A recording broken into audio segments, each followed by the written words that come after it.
My name is Mark Genesis Nagong bilang isang non-uniform personnel, the official PNP blogger and community first development PNP personnel of Siniloan Municipal Police Station. I would like to thank each and every one of you who is listening, and I will make sure that Sinaloan Municipal Police Station will adhere to the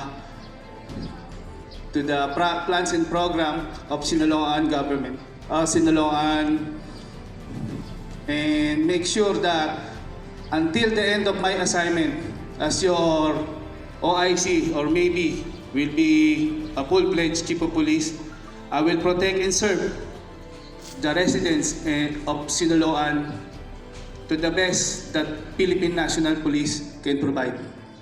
Good morning, everyone. Thank you very much. So good afternoon po. Nagpapasalamat po sa nakapulot po ng bag namin na naglalaman po ng isang tablet, 2 phone. And salamat din po sa mga